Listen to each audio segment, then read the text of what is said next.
So what we are going to do now is we are going to study something that's completely graph theoretic, right?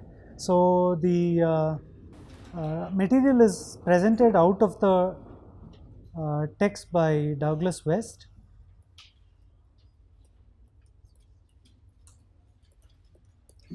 and this is a chapter on matchings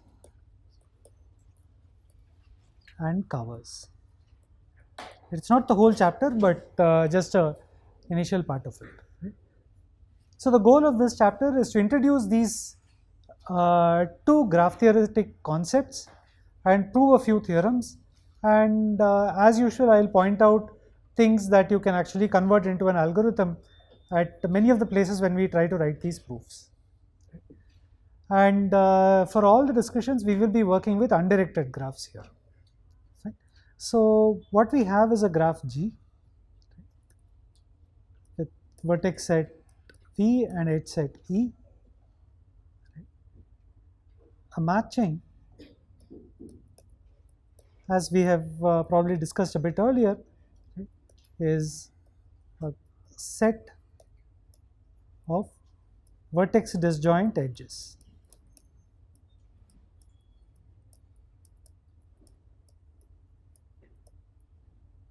Right? So, for example, a single edge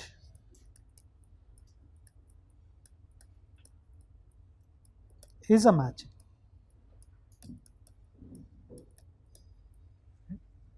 Therefore, the natural question to ask is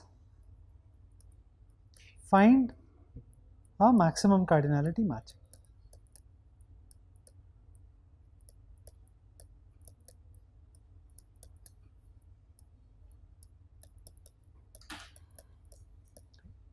Or rather, one should not really worry too much about find. Right? So, we are interested in the set of all matchings, and in particular, we are interested in the set of matchings which have a maximum number of edges. Right? Because if the graph is non-empty, right, so then anyway you have a matching of minimum cardinality, which is very well understood, right? Just a single edge. Right? So let us just look at the set of all maximum matchings. Right? So every maximum matching is actually a special kind of a matching called a maximal matching.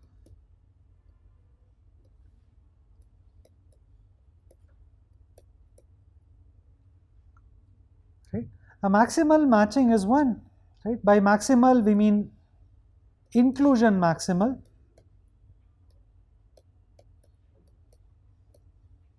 And by maximum we mean cardinality maximal.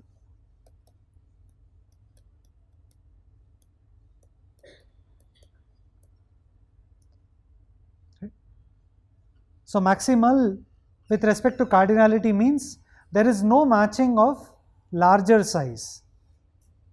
Right?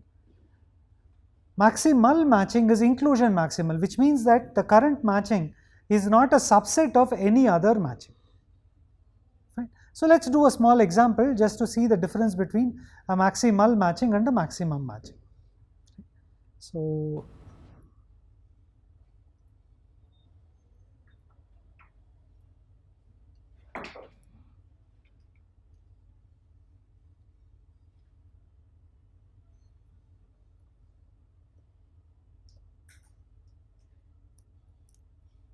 let's look at this graph and let's consider the matching, which is let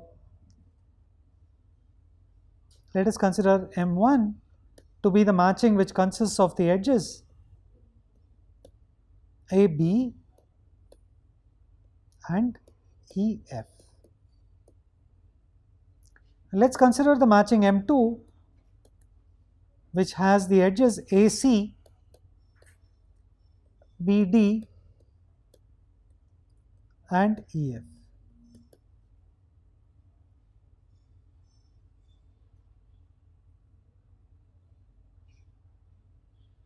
Right? You can already notice that the first one is not a maximum matching, but it is maximal, meaning that you cannot add one more edge from the graph, right? and get a larger matching. Let us just see this, right? So I've added AB, this is in the matching, right? And this is in the matching. So obviously I cannot increase the size of this matching by adding one more edge, right? Because the edges in a matching have to be vertex disjoint. So therefore this is an inclusion maximal matching, but obviously the matching is of the maximum cardinality matching has more edges in it. So this leads to the most natural question, right?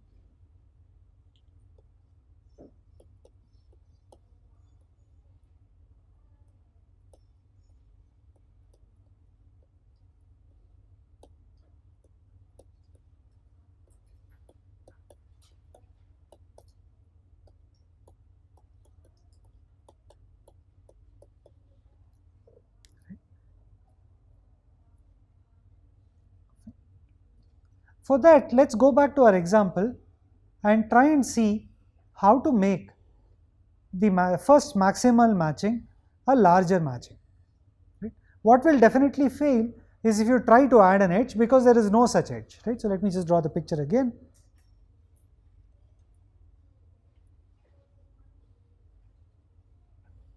Right?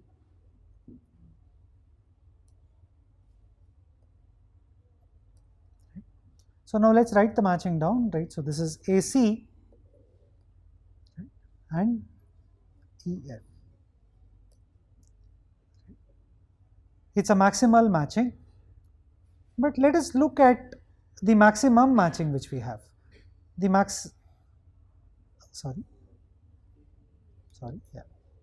it's AB, right, and EF, right? So this is a maximal matching. Now let's see what are the edges which are missing, and let's try to represent them in an interesting way. Right?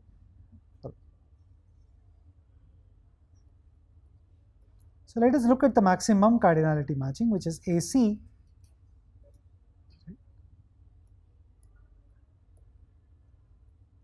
BD, right, and EF.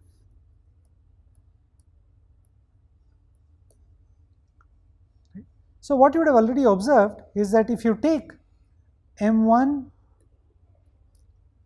union M2, right, to understand the structure of maximum matchings, right, if you have a maximal matching and if you have a maximum matching, consider the union of M1 and M2, right. So the union of M1 and M2 can be thought of as the edges which are common to both of them and the edges in the symmetric difference of the two of them.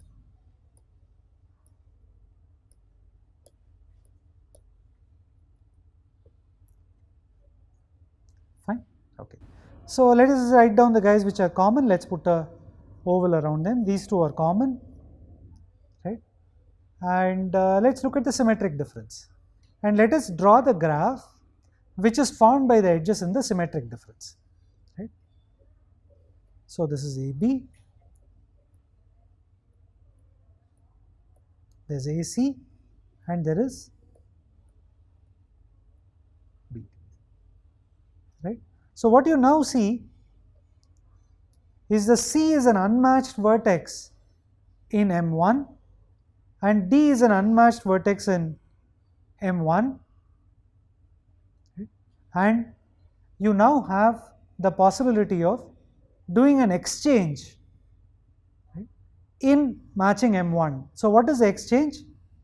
Remove this from the matching and add these two. In other words, you are augmenting the matching by using a special kind of a substructure, right? We'll name the substructure shortly, and you are getting a larger matching. Fine. So note that in this example,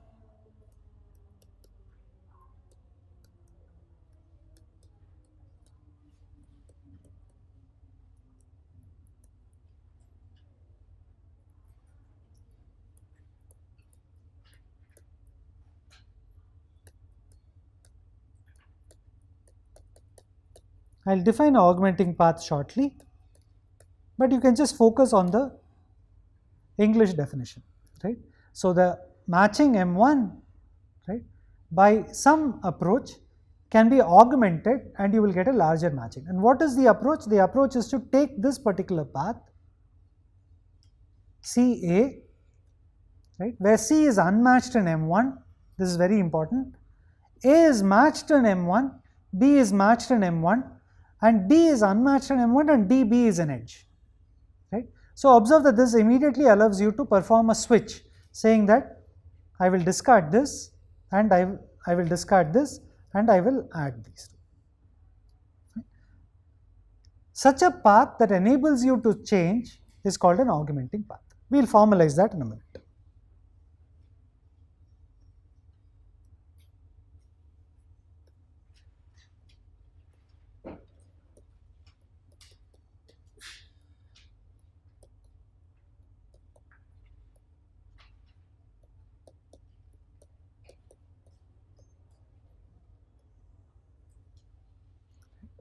So, we introduce this concept of an augmenting path for a matching M. Right. We say that first of all it must be a path P.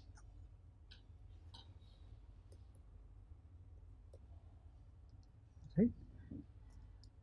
By definition of a path, it is essentially a sequence of vertices and edges. Let us call this V1, E1, V2, E2, V3, right, Vk, Ek and Vk plus 1. An augmenting path first of all is a path, right, as per the usual graph theoretic definition. Right. Second one, V1 and Vk plus 1 are the only unmatched vertices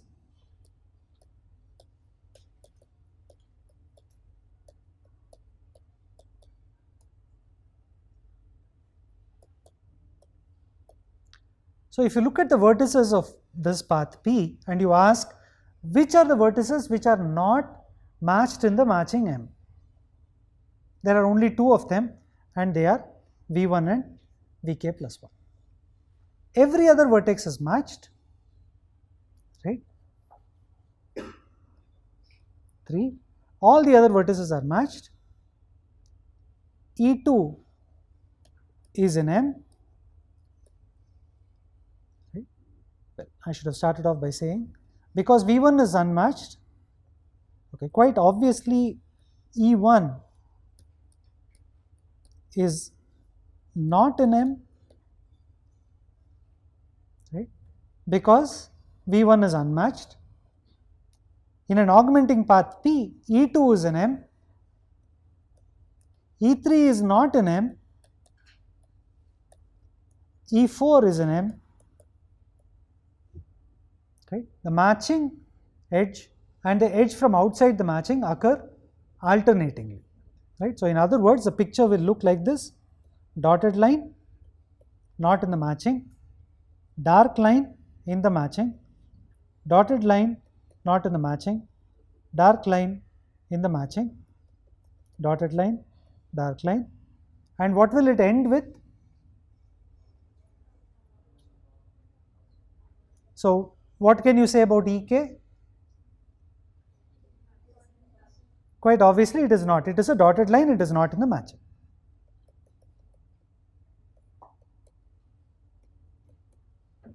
Now, as you can see, you can do a neat exchange using this path, change the matching, right, by adding Ek to the matching,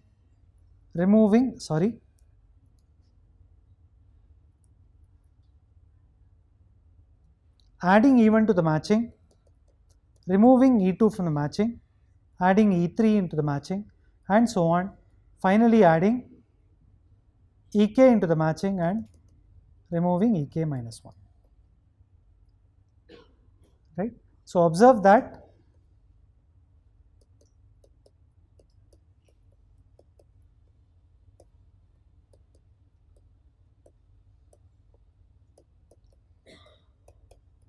this has resulted in the increase in the size of the matching. There are two more vertices which were unmatched, which have now got matched, right? And therefore the matching size has increased. And every other vertex which was matched continues to remain matched. Fine. So therefore this is a complete definition of a augmenting path P for a matching. First of all, it must be a path P. Second of all, with respect to the matching, you will find that the first and the last vertex are unmatched in the matching, and inside this match, the odd numbered edges, right, are not in the matching, and the even numbered edges are in the matching, right? 1, 3, 5, etc., etc., right? 2, 4, 6, 8 are in the matching, right? So as you can see, 1, 3, and so on, right, are not in the matching, whereas 2, 4, and so on are obviously in the matching, right? And doubtlessly there are an even number of vertices in this path which I did not mention, right? So k plus 1, vk plus 1 is a even number, because at the end of this, all the edges of this path, right, all the vertices on this path are matched, therefore there must obviously be an even number of vertices, right? All right. Therefore, what do we know? We know that if you have a matching and you want to increase the size of the matching, here is the algorithmic question: does this matching have an augmenting path?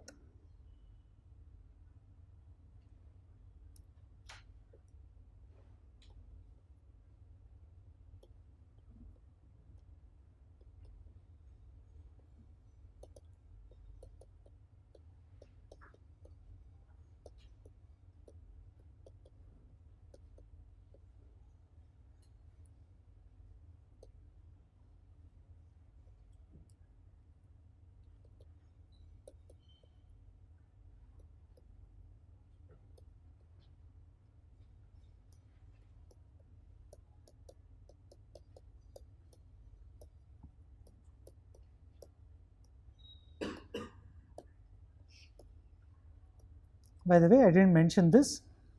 When you talk about an augmenting path for a particular matching, you call it a M augmenting path, right? So that there is no ambiguity when we discuss. It's just a terminology, right? So this M and this M are one and the same. Fine. So any ideas how to go about it?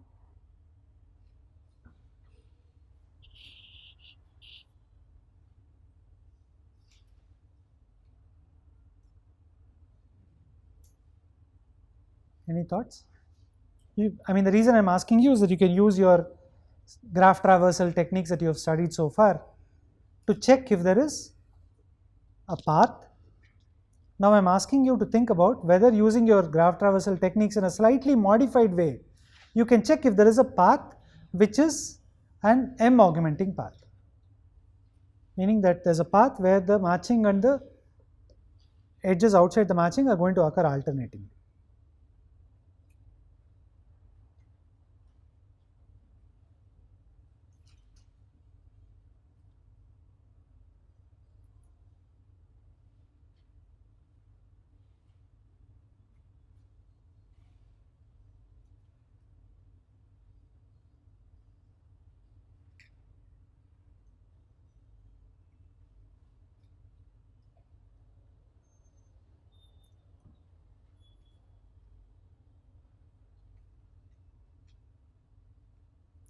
So let me try to show you this, right? So it's going to be a modification of a BFS kind of a traversal, right? So what am I going to do? I'm going to start at U, an unmatched vertex.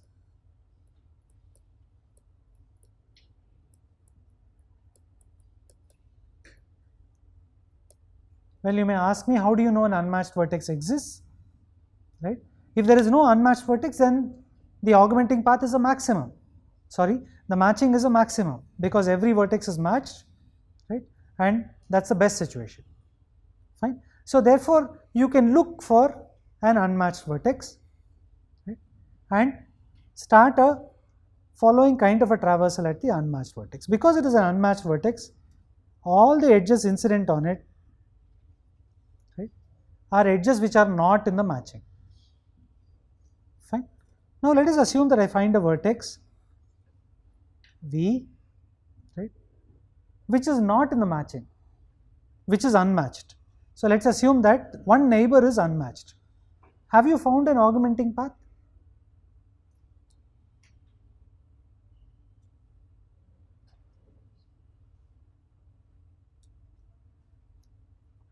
So one possibility is that you explore the neighbors of U, inspect each neighbor, and you ask, is this matched by M? If it turns out that this V is unmatched by M, my question to you is, have you found a M augmenting path? Yes, it is an M augmenting path. Yes, while you say that VU can be added, you are right. That's a consequence of applying the definition correctly. If you look at the definition of an M augmenting path, you must have a path starting and ending at unmatched vertices, and the intermediate edges alternate between matching edges and edges outside the matching. And obviously this single edge satisfies all the desired properties. So therefore, yes, you found a M augmenting path, right? So therefore, you've answered yes. So when can you not answer yes? It turns out that each of the neighbors, right, is in the matching, right? Each of the neighbors is matched, and this edge is the edge which is in the matching. Is this clear? So the algorithm continues. Now what do? You go here. This is the only edge obviously in the matching. Therefore, the remaining edges which are incident on it are not in the matching, because in the matching the edges have to be vertex disjoint. So these edges are obviously not in the matching. Right? Now there are only two possibilities. You look at this vertex. Let us call this V prime. Either it is unmatched, right?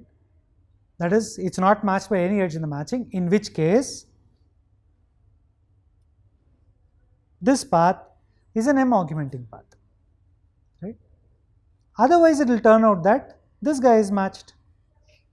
Therefore, by this modified, as you can see, it has a kind of a breadth-first search kind of a flavor, where the layers alternate between layers where the vertices are matched and the layers where the edges are not in the matching. So in this layer, none of the edges are in the matching.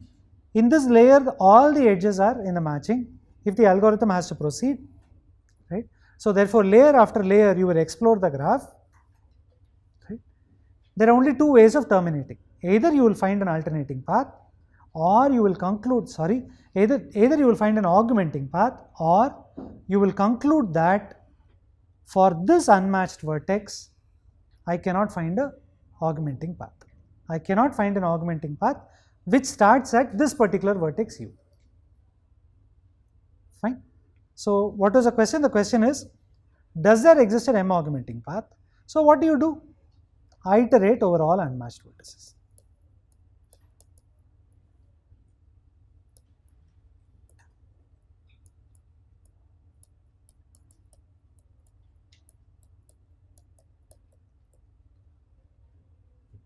Right?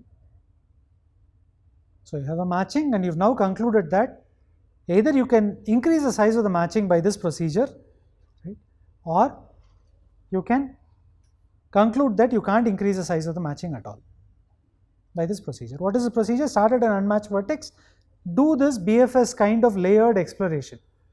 It will terminate either by finding an augmenting path, or you will conclude that this modified BFS exploration cannot lead to a M augmenting path. In which case you try the next unmatched vertex. If you fail for all unmatched vertices, then you say that I have not been able to find a M augmenting path for this particular matching. Fine. So therefore, this algorithm, I leave the analysis of the running time of this algorithm as an exercise to you. Fine. Clearly it's polynomial time, right, because it's like a modified BFS, right, but just completely write down the best possible analysis. But now the question is that, are augmenting paths the only way of increasing the size of the matching? Let's ask the question down. So we've answered this question, we've given a polynomial time algorithm, right, and let's continue with our graph theoretic thread. Right. We've seen that if M has an augmenting path,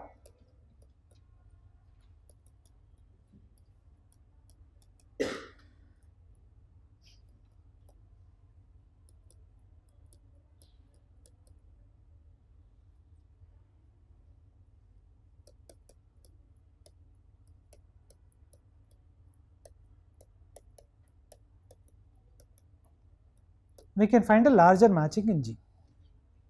Natural question, right? If you can't find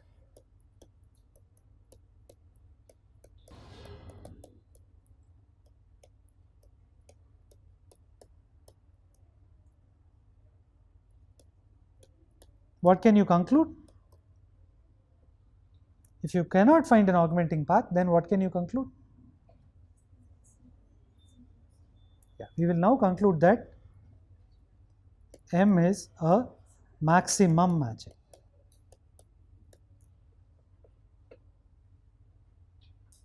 Fine. And indeed, we will now write a proof of this claim, right?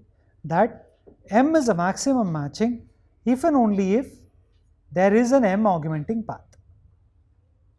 That's what we are going to prove now. Fine. So let us just write this. Right? One direction is done. If M has an M augmenting path, then you can increase the size of the matching. Right? Now let's assume that M does not have an M augmenting path. I am going to argue that none of you can ever find a larger matching in the graph. Fine. So let us write this down. Let M not have an augmenting path.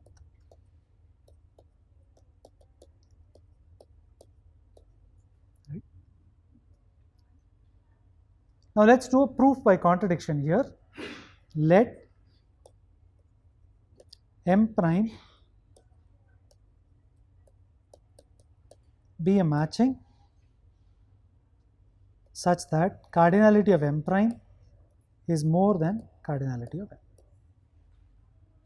It has one more edge, which means M prime matches two more vertices than M. Fine. So the same trick that we did earlier, consider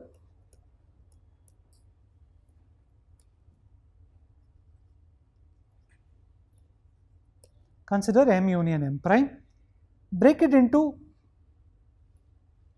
the edges which are common to M and M prime and the edges which are in the symmetric difference.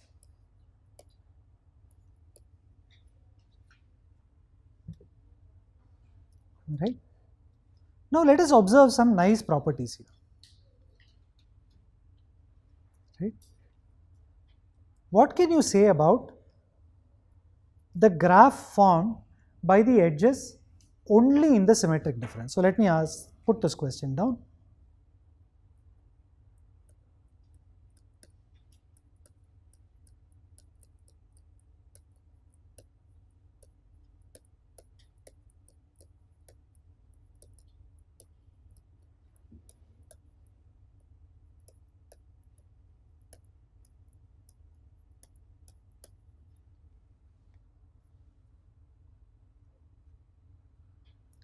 Before that, let us observe one small thing.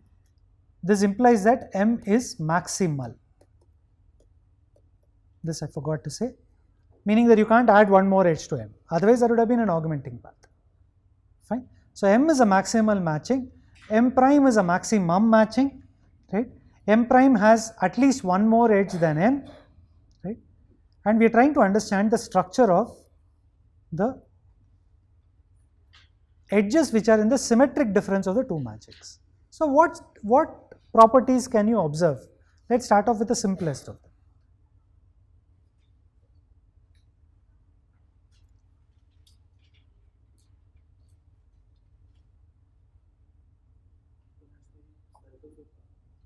Right. Fine. Yeah. Okay. Great. Right. So the simplest one, which he's already answered. Right, he's given a stronger answer, but let me point out the simplest of ones. Degree of each vertex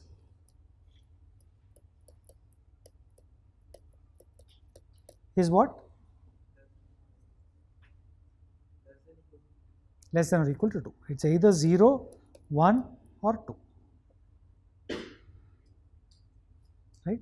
Because both of them are matchings. Right? Which means that every vertex either has an edge incident on it which is in the matching or it does not have. It could be, the degree could be 2 because the vertex is matched in both the matchings, right? Or it's matched exactly in one of the two, or it's matched in neither. in which case its degree will be 0. Right? Therefore, what is the property of such a graph in which every vertex has degree 0, 1 or 2? So, it basically looks like this. Single vertices maybe, or maybe some paths, right, or some cycles.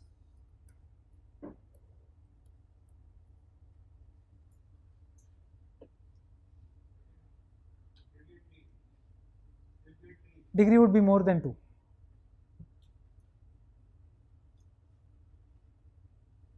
Right? Fine. So, it cannot be a non-trivial tree. I mean, it can only be a path. Right? It cannot be any other tree, because then that would mean a degree of at least 3, but because you are taking the union of 2 matchings. Right? Okay. Now, let us focus. Right? So, is such a cycle possible, by the way? I deliberately drew it. Right? So, maybe this edge is in the first matching. Right? Then this vertex is matched to this edge, right? This vertex via this edge in the second matching. So, 1, 2, right? Then obviously this vertex could not be matched to this, right? So, this vertex is matched to this vertex by this edge in the first matching only, not in the second matching, right? And so on. So, how long can these cycles be? Yes, right. So, obviously the cycles cannot be of odd length at all, right. So, if you look at every cycle, it is a even cycle, fine. Okay. Similarly, if you look at a path which is there, the edges will alternate between the 2 matchings. So, it will be in the first matching, this will be the second matching, and this will be in the first matching. Right? Of course, it is quite possible that it could end at the second matching also. Fine. Okay. So, now what do we know? We know that M prime has even number of vertices, M has even number of vertices, right, and M prime has more vertices than M. When you take out the common vertices and look at them, right, so you will now see that the symmetric difference is now a union of